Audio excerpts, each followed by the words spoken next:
Hello kitten கின், இன்னைக்கான கதைக்குள்ள போலாமா?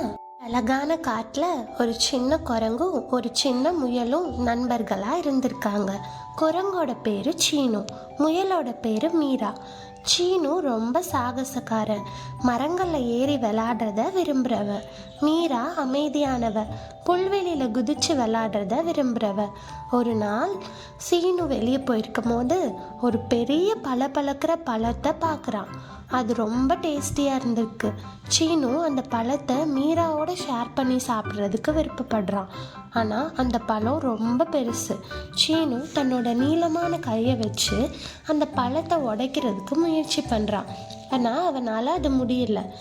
மீரா தன்னோட கூர்மையான பல்லை வச்சு அந்த பழத்தை கடிக்க முயற்சி பண்ணுறான். ஆனால் அவளாலையும் முடியலை. அப்போது சீனுக்கு ரொம்ப வருத்தமாயிடுச்சு. நம்ம இதை இப்போ எப்படி தான் ஷேர் பண்ணிக்கிறது அப்படின்னு சொல்லி கேட்குறான். அப்போ மீரா யோசிச்சுட்டே இருக்கா. யோசிச்சுட்டு இருந்துட்டு நம்ம ஒன்றா செஞ்சால் முடியும் அப்படின்னு சொல்கிறான்.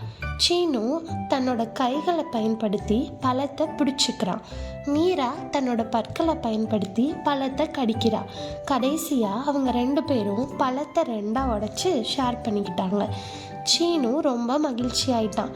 நன்றி மீரா, நாம் நல்ல நண்பர்கள் அப்படின்னு சொல்கிறான். மீரா சிரிக்கிறா. நீயும் நல்ல நண்பன் சீனு அப்படின்னு சொல்கிறா. நாம் எப்போதும் ஒன்றாக இருப்போம். அன்னையிலிருந்து சீனு மற்றும் மீரா தங்கள் நட்பை மேலும் வெளிப்படுத்திக்கிறாங்க.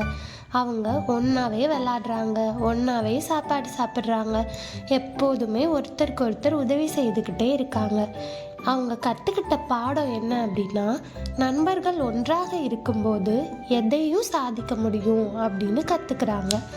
இந்த கதை மூலியமா நம்மளும் அதை தான் கற்றுக்குறோம்.